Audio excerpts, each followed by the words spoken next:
Make some noise for the brilliant Roman Kemp! Hello. Yes, it's Roman Kemp. I can tell by the pure disappointment on all your faces you thought you were coming to see a talk on the Amazonian gangs from Ross Kemp. This is quite different. Strap yourselves in.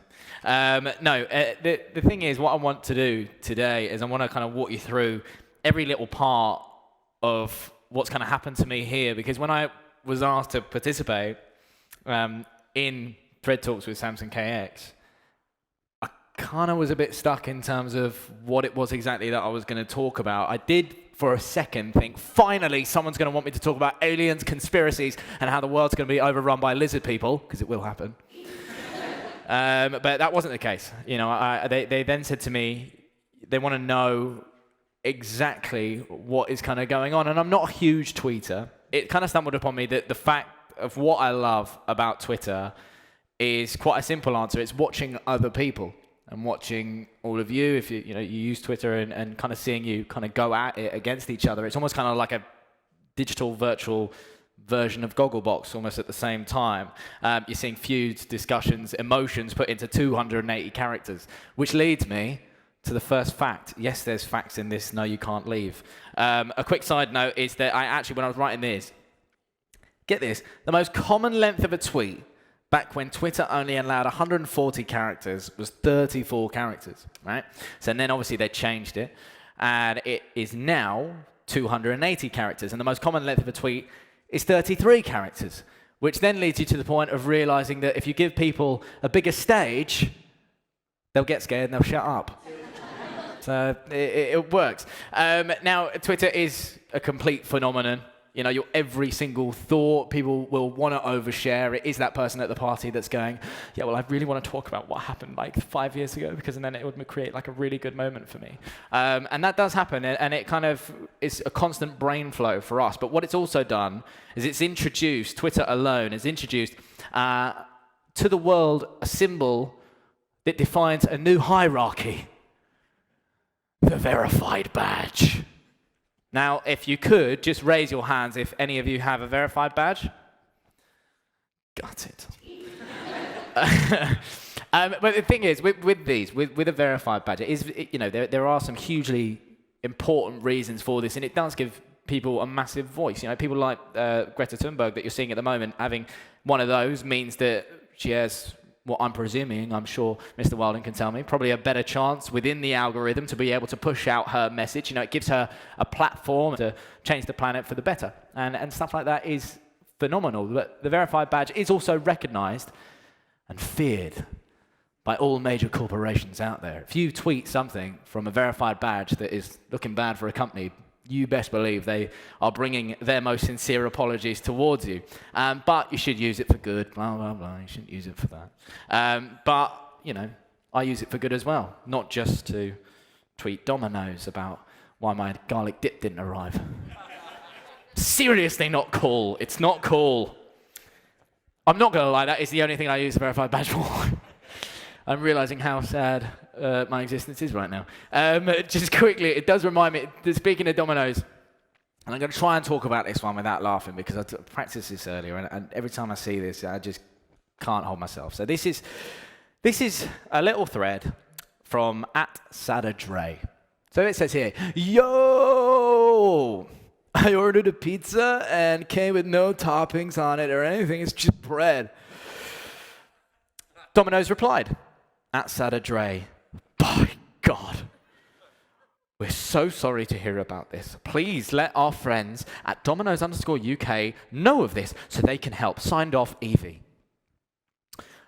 To which @SadaDre then realized and replied, never mind, I opened the pizza upside down. Twitter is made for stuff like this. Where are you going to see someone's stupidity at that level? It's the best, and we've all been there. Now, a big thing, obviously, for Twitter, for me, is seeing stuff like that, and yes, laughing at other people's expensive pizzas or whatever.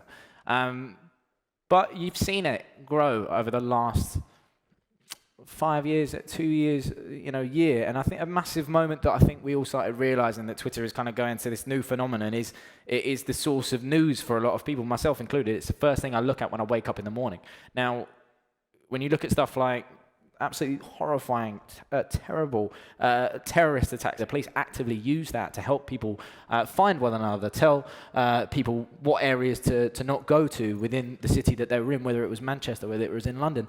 And people have been found as well, missing people around the world have been found because someone's posted it on Twitter and said, look, we need to find this person. What can we do? And how incredible is that?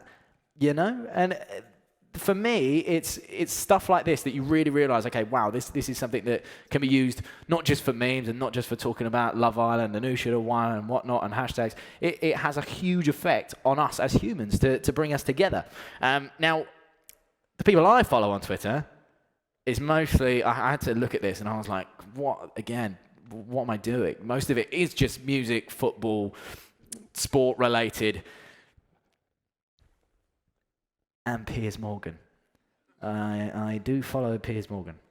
It's not good, but I play a little game with myself where I try to refresh my app every minute, and I get a point if I don't see his name. So that's the best thing about it. You know, one of my favorite tweeters that I've been missing for a while, and he did an interview recently. He's just released an album, and he said he's going to come back. He said he's going to come back. Does anyone have an idea of who I'm talking about? He said he's going to come back, just released an album. Who is it? James Blunt. Now, just on a side note, any of you that don't follow James Blunt, right, as far as artists go, he is the best artist I think I've ever seen. The language is the most colourful thing and the most unexpected thing from a guy who sings, "You're beautiful," but it's incredible. Now, that person, any other guesses? Kanye West, yes. Now, that does lead me to bring up some of my favourite ever Kanye West tweets. Let's take a look at a few, shall we? So, I hate when I'm on a flight and I wake up with a water bottle next to me. Like, oh, great. Now I've got to be responsible for this water bottle. It's true. That's a very profound thought. You are. Why have I got to deal with this? You know, it's one of those. Right, let's have a look at some of the others. Man, ninjas are kind of cool. Don't know any personally. Yeah. It's a shame. Only the turtle ones. Right, the other one. I specifically ordered Persian rugs with cherub imagery. What do I have to do to get a simple Persian rug with cherub imagery? Oh! The man needs to come back. I don't know, Mr. Wilding, if we can send a letter to Kanye, but I think he should come back, definitely. And at this point, he was calling himself Ye. And he let everyone know just by showing the globe. Not sure he quite got it. Could have just stuck with the egg. Anyway, now those are some of my favourite celebrity tweeters. But I have had my fair share of celebrity moments on Twitter. Which ones, you're asking? Well, the moment that Justin Bieber awkwardly announced to the world that he followed me, which is like that. Isn't that the saddest thing you've ever seen? He actually had to say, followed, talk to you in the UK soon, and then plugged his album. It's not exactly the way to say we're friends now, is it? There was a big moment as well. Again, I'll just run through these quickly because these were just weird, surreal moments that I've had on Twitter where I'm like, what's going on? And this one came from The Rock. You better wipe my brow tonight, or I'm gonna you up, Roman. You better be nervous. Right, now the story behind this is that I actually sent someone in to do an interview with Dwayne Johnson, The Rock. And I sent someone in to play a little bit of a prank with him to see how he'd take it. Now, it didn't go well. We were told that he wasn't able to finish the interview because he caught wind of that it was going to be a prank. And it just wasn't his day. Just wasn't his right day. And then the only time I ever heard from him back was that tweet. Now, at one point, I'm going, oh my God, The Rock tweeted me. And on the other side is, oh my God, I'm going to die. So, but the best thing about it is that this then became a thing. And he invited me to go and host the premiere of the movie that he was doing in London. And you best believe I got up on stage in front of a lot of people and mopped his brow. He's a very gorgeous but very sweaty man. Very sweaty man indeed. On a personal level, I think one of the biggest moments that we've had on Twitter and something that I've weirdly been a part of is this.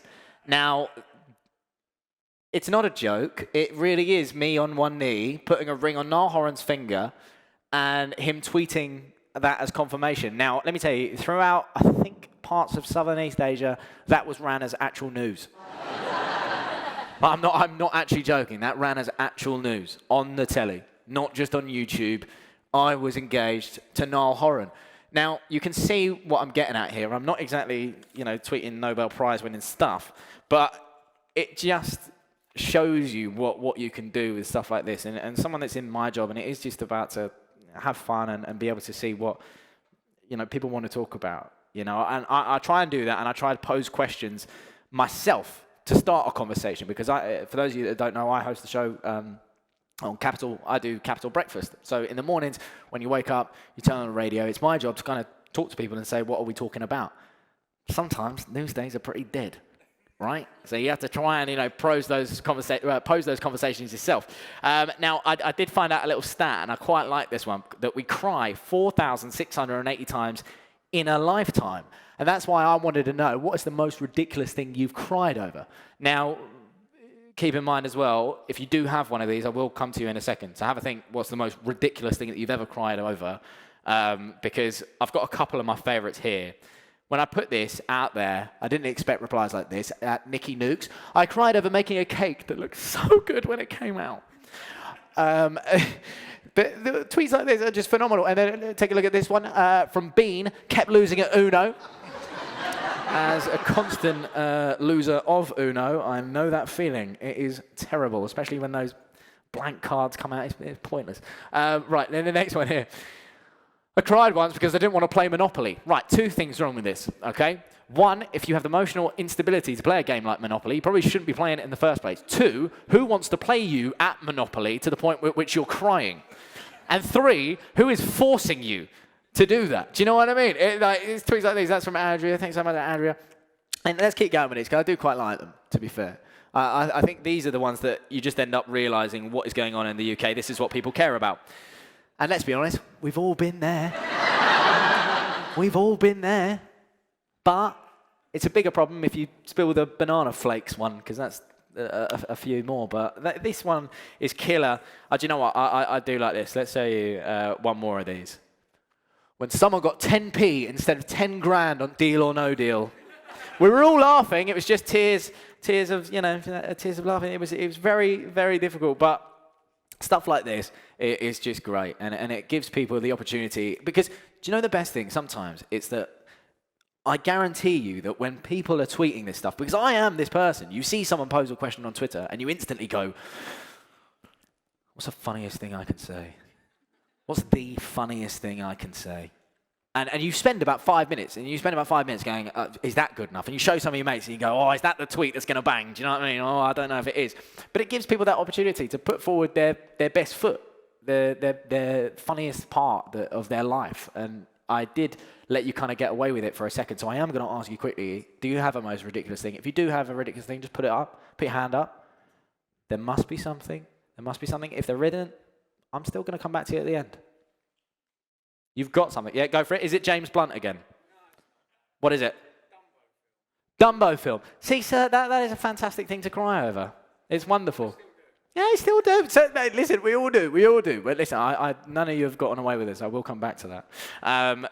There was quite. If you don't want to respond to that one, right? I understand. You ain't put your hands up, but that means you've got to put your hands up for this next one. One of the weirdest and biggest topics that flew, not just on Twitter, but on the radio, was when I asked something as simple as this. Now, what's the best school dinner dessert? Sprinkle cake. Okay, any others? Yeah. Shortbread was your favourite. Yes, but this is great. There must be some other. Go on. Chocolate sponge and chocolate custard. Anyway, by show of hands, who agrees that chocolate sponge with chocolate custard was the best school dessert ever? Yeah? All right, yeah, fine. Not too bad. That's a very timid hand there. Chocolate caramel, not so sure. Potentially, the plain sponge with regular custard. Let me show you some replies from some of the people that we had. Now, this was butterscotch angel delight with a cream swirl and a chocolate button on top. To which a few people then did reply, where did you go to school? The Ritz. Let's take a few more. Wrong, it's definitely chocolate cake with mint custard. What horrible school is giving you mint custard? Who had mint? Did anyone here have mint custard? Is it a northern thing? Is it whatever? Like, apparently it's green. Oh yeah, great. With my dessert, I'll have some green slop. Thank you. And finally, the man himself, Paddy McGuinness, who's got yourself a date. Chocolate sponge, chocolate custard, end of, close the poll, job done. So we did find out that chocolate sponge with chocolate custard was the best. Now, the reason why I'm bringing up something like this, and I know that sometimes you can look at things like this and you go, I've actually come to a talk with Roman Kemp and he's talking about school desserts. Do you know what I mean? I know, I understand, but it is Monday. But listen, this chat, you can take something like this, and they are important because it really gives everyone a voice. And when you put this onto the radio, you know, myself, like if I put this on the radio, you then realize the emotion that people have and the nostalgia that they hold with stuff like this and how much it means to them. So much so that I'm not even joking. I posed the question on the radio. A man answered the phone. He was driving down the M1, and before he could even say hello, he just screamed at the top of his lungs and he just went, "Semolina!" And that's when you know you've done something right. Do you know what I mean? If you've got a grown man over the phone saying that semolina has to be up there as the best thing ever, yeah, you've done something. You know, look, at the end of the day, my job is to talk absolute waffle, right? It is. Because let's be honest, at that time in the morning, when you're getting about your day, you kind of don't even know what you're listening to in the first place. You know, people still think my name's Ronan, Ryan, Roland, Raymond. Like, do you know what I mean? That's just how it is. But doing that, I prefer less to ask the questions, and I do like to see what questions people are choosing to ask amongst themselves, because I mentioned this earlier on, Twitter is about giving other people the stage and giving them the ability to put their best foot forward. And it leads me on to this next person, right? And it gives people like at Artwell the platform he so sorely needed to ask a big question. Now let's take a look at Artwell, right? What do we think of him? Connor Artwell at Artwell, location, Washington, D.C. Right. Young chap, porn star moustache. Looks like a young Ron Jeremy. But, I mean, who is he? And what did he do that changed the world? Well, he changed the world in one tweet. Now, take a look at this. Do you wash your legs when you take a shower? Now, I know you're laughing, and I know you're thinking, you know, realistically, like, that's a nothing tweet, right? Do you wash your legs when you're in the shower? But this, and I'm not joking, this went to The Independent, this went on CNN, Sky, every news outlet that you could imagine that week was talking about this debate that the world was having about whether or not you wash your legs in the shower, right? Now, I'm going to show you the results. 80% yes, 20% no. And it's also a great way to realize that a lot of people on Twitter lie. Put your hands up if you wash your legs in the shower. Honestly, be honest. You wash your legs in the shower. Right. See? Don't wash your legs in the shower at all, guys. No? Don't wash your legs. Now, this is it. This is the thing. Like, you tell me that's true. That's not true at all. But I think, you know, in this room as well, obviously a third of you are lying, the ones that put your hands up, because let's be honest, you don't. And why this discussion was so amazing, that it kind of brought together a lot of people in it, and it really did divide opinion, and some of it got quite drastic. Now, people took measures like Miss_Bolden1. Take a look. I just found out that my husband doesn't wash his legs in the shower. We got divorced now. I mean, you know, some people didn't really like it. Others, we found some really great minds with some great excuses to things that we can take into our day. At Precious B Fluids, they've been safe inside my pants the whole day. What's the problem? That's a good one. Let's take a look at a couple more. This was one of my favorites as well. My wife and I argue the merits of washing one's feet, as I claim gravity is my washcloth. Now, people that didn't put your hands up, people that don't wash your legs in the shower, don't worry about people telling me you're disgusting, you're dirty. You are all part of a gang that I am part of as well, that's called the Drip Down Effect Gang. Take that into your day, the Drip Down Effect. You wash here, you wash here, you wash a bit here, and the rest does itself. That's it.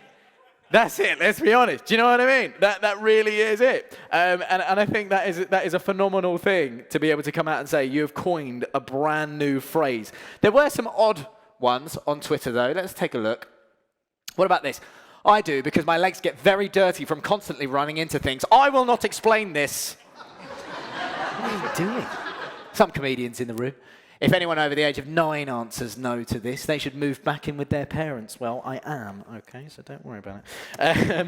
No, but the chat was amazing, and things like this are ridiculous. If you realistically think about it, the biggest news outlets on the planet, including the main source of business, and the biggest hitters out there, they're all talking about this one tweet.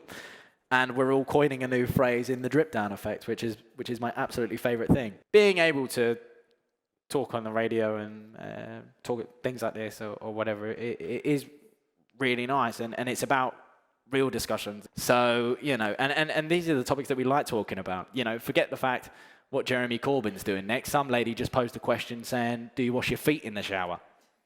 Do you wash your feet? Hands up if you wash your feet in the shower. That's what I'm saying. Not a lot of people wash their feet in the shower, and you're lying. Yeah?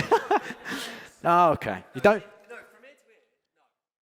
So you don't do your legs, but you wash your feet. Your feet are having a bath. They're the ones that don't need the work. That's great. No, but I love it. It's a funny image. Really funny. Yeah. Down there. Missed out a whole limb. It's great. But look, Twitter is fantastic. And these discussions, they divide opinion, create cultures, bring people together. Sometimes tweeting things, can be absolutely amazing, like things that I mentioned earlier on. And other times it can leave us with a feeling that every single one of us has had at some point in our lives, which, going back to our friend at Artwell, summed up so well. My name is Connor Artwell, and I'm a leg washer. Leg washing is an important component of my cleanliness regimen, but also not out to get people who don't wash their legs for various reasons. I only meant for this whole thing to be a fun and frivolous topic of conversation. Lol. Guys, that's it. We've come to the end. Thank you so much for listening to me, and hopefully I've made you laugh and see some ridiculous things today, and take your mind off everything else that's going on. But thank you very much. Cheers.